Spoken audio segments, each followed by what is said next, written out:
All right, let's do what people want to hear. Let's talk about Star Wars. Let's bitch about Star Wars for a little bit.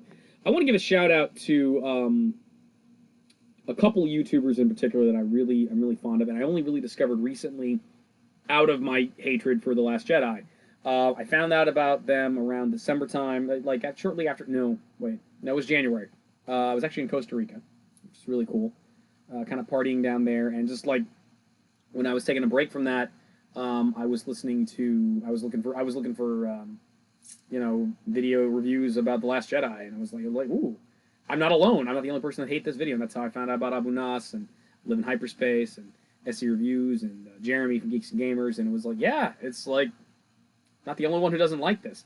And one of the first people I discovered was a guy called The Dishonored Wolf, who I'm very fond of. I think he's really entertaining. I really like his videos. He has a whole shtick where basically he's a crazy furry, which is hilarious. He'll reviews like the open season movies and get all manic, and then anytime like two animals get too close together, he's like, that's fucking hot, and just like oh, ducks have a 32-inch penis, don't act like you're not impressed. It's great. He reviewed the My Little Pony movie, and it's like, oh, beautiful cat boy. The cat boy shows all the ponies like the concept of yiff, and it's like I think it's hilarious. But so he's really cool. I really liked his video about The Last Jedi. I thought it was very complete.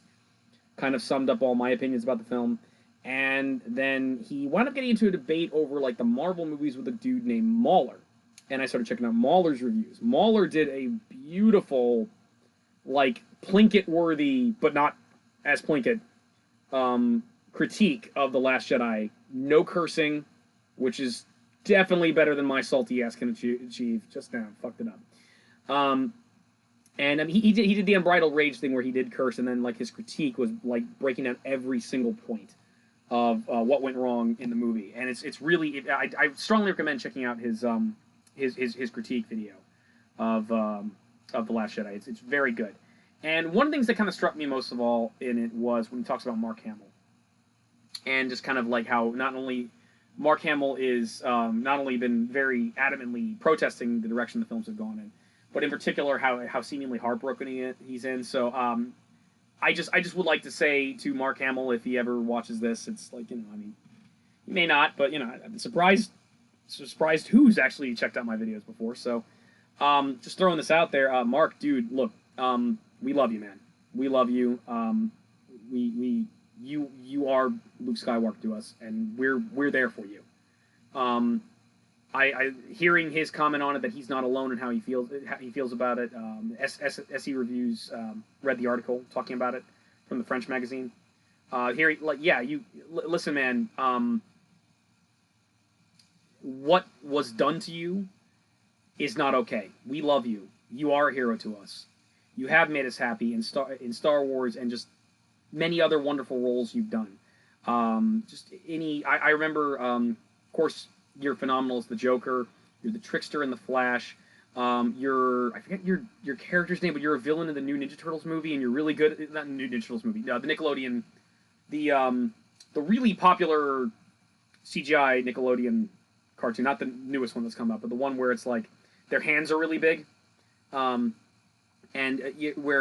you're the one where Sean Astin's in it. You were amazing in that as that character. And one in particular, one of my favorite, kind of probably lesser known roles that you've done is I thought you made one hell of a Wolverine in X2 Wolverine's Revenge. It was like, I really liked your Wolverine. And that game is a fucking punishing ass game. But it was like, yeah, I don't like surprises. I loved it. You're great, man.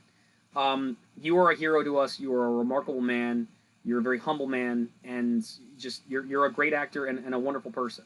And everything you've said about this experience you've been through, we are right there with you, and we support you. Things I've heard you say in interviews about how it's like, well, how your son is more of a expanded universe scholar, and like, well, couldn't this be like a clone of my character? Referencing one expanded universe books, and like, well, couldn't Mara Jade show up? It's like, yeah, dude. We're right there with you. That's what we wanted, and they ignored us, and Rian Johnson ignored you, and it's not okay. And you went through this movie like a professional. You did what you were contracted to do. You weren't happy about it, but you did it. You broke down and were miserable and depressed, and we don't think it's okay what they did to you. I don't think it's okay that you had to drink some nasty-ass milk from kind of space walrus. I don't think it's okay that some Mary Sue beats you in combat. I don't think it's okay that you didn't get to do what Harrison got to do. I don't think that's okay. I think like you should have had the opportunity, if anybody was eager to go do this and re-explore this character, you should have gotten the opportunity to run around the galaxy and save the day too. Even if you died at the end, I would have liked to see you be the hero I grew up with. You are a hero to me.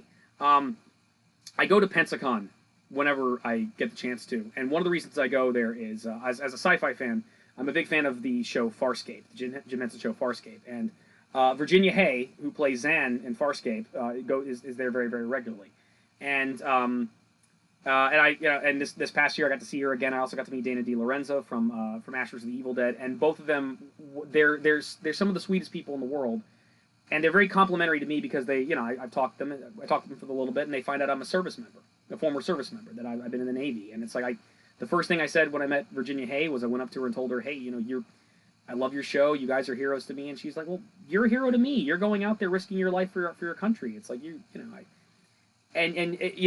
which I'm really honored. And, and Dana DiLorenzo in particular, she was also very appreciative of me for serving my country. And it was like, and when I really don't really think that much about me serving, it's like, I cleaned a ship, I'm glad I did it, but I don't really think about it too much. It was like, all I kind of think about is all this dumb shit I went through. And, it's not really fits my personality, but I mean, it's I find it very interesting how much civilians appreciate military, and it's like they appreciate. I found. I mean, I think I was very fortunate to serve when I did, and I'm just lucky I wasn't serving in like during Vietnam or something like that. Well, I probably wouldn't have come home if I'd served in Vietnam, but on top of that, it was like just we live in an age where people do appreciate service members. And then again, I didn't kill any terrorists. I didn't shoot anybody. I cleaned a ship. I was there though. I helped maintain it, and I hope we made it safe from terrorists. But it's really, I find like a lot of civilians are really appreciative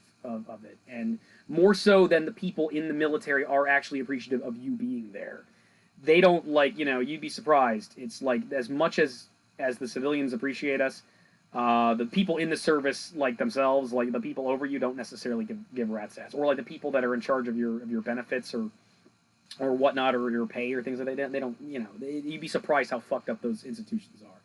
But it was really, I felt really honored that she considered me a hero, and they both referred to me as a hero. I was like, but it doesn't change the fact that I still return that, and I return that to you. You are a hero to me. You inspired me. If me thinking that I should serve my country, not if I should go into military, not just to benefit myself and better myself, but also to do some good, out there, to go out there and help people. I've done my father's a police officer, and I've before and after the service I've been working as a security guard, which is I'm a fucking rent-a-cop, but I mean, the thing is, you're there. You're a first responder. You're there to help if you can. And if anybody's inspired me to be a hero, it's you. Because Return of the Jedi is my first Star Wars movie. It's the first one I saw. And I didn't even really understand all what was going on. I didn't really understand. I went back later and watched it in depth, and grew to love Star Wars.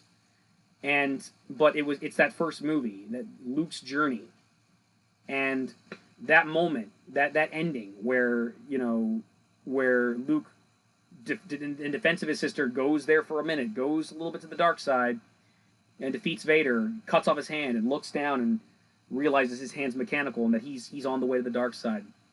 Palpatine's, oh, good. Strike him down and take your father's place at my side. And you look at him, you turn around, you toss your lightsaber away, and you're like, never. I'm never going to join the dark side. You failed, Your Highness. I am a Jedi, like my father before me. That was when I learned what a hero is. You taught me what it's like to be a hero. You and my dad. My own father, taught me what it is to be a man, what it is to be a hero. And everything you've said about this, it is the reverse of your line to Kylo Ren in The Last Jedi. Everything you've said about this movie is correct. So I don't want you for a minute to think like to yourself, oh well, it's for a new generation. Well, not even that. It's like, I don't want you ever to everything you felt about this movie, everything negative that you felt this was wrong. You are right, and we the fans are with you. We support you. We love you. You are our hero, and you will always be a hero. I know you're trying to tell yourself, oh man, it's like it's for a new generation. It's like the people that are getting into Star Wars now, most of them are going back and watching the older stuff. They're going back and reading the old books. Yeah, some of them are just, some people like it. Some people like it. And truth be told, as much, I initially liked it, and then I thought about it, and I kind of didn't like a lot of what I had seen once I digested it. But truth be told, again, you did an excellent performance in there. As, acting wide, you did your job. You sold it. And there are things to enjoy about it. It has a decent amount of explosions, But in terms of the story, it's like, yeah, we're not satisfied. So, just like you're not satisfied. So I want you to let you know, we support you, we love you, we appreciate everything you've done and continue to do. And we got your back. We got your back, George Lucas, we got your back too, man. I owe you a fruit basket, man. I owe you a fruit basket. I did bitch about the prequels, but I defended the prequels. It doesn't matter. I owe you a fruit basket. I owe you a fruit basket. I'm gonna go out and buy a copy of Strange Magic. I'm gonna do it. I saw it in the Navy. I didn't think it was that great, but whatever, man. I get what you're doing. I appreciate what you're doing. You're making movies that satisfy no one but yourself. And you know what? Again, Strange Magic, there was stuff I liked in it. It was a cute little idea. So, but whatever, man. We love you, we support you, and never forget that. I hope you never forget that. I hope you understand that the fans have got your back. I've got your back. May the Force be with you. Take care, Mark. Keep it real, man. Keep it real. We got your back, man, and we're gonna change things eventually because you know what? Jedis don't give up. Catch you around, man.